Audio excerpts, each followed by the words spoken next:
Any and all people, companies, characters, and events are fictional, and any relation to anything real is pure coincidence. Ethan considers the potential of making his friend Eddie a regular co-host.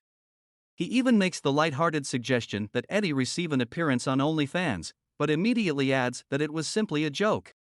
Despite the conflicting opinions of viewers on yesterday's broadcast, Ethan is having fun playing with the show's format. He even draws parallels between the current status of the program and the Beatles' decision to record instead than perform live. The Eddie section from yesterday's episode, according to Ethan, was unintentional.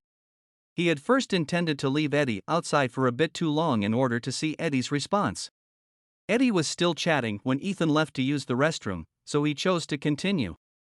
Even going to McDonald's for an hour while the show was live is something Ethan claims no other presenter would do. He admits that the Eddie part was lengthy, but he found Eddie's remarks to be quite compelling.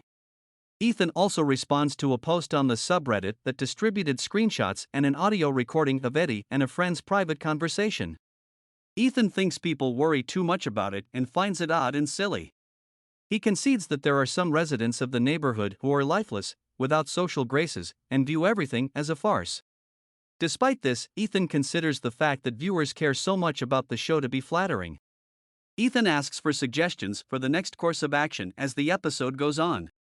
Consider watching a video and responding to it.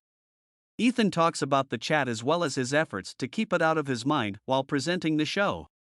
He is aware, though, that the conversation is a significant aspect of the live experience and that it can be advantageous in some circumstances. Overall, Ethan is having fun playing with the show's format. In order to continue pushing the show's boundaries, he is thinking of making Eddie a permanent co-host.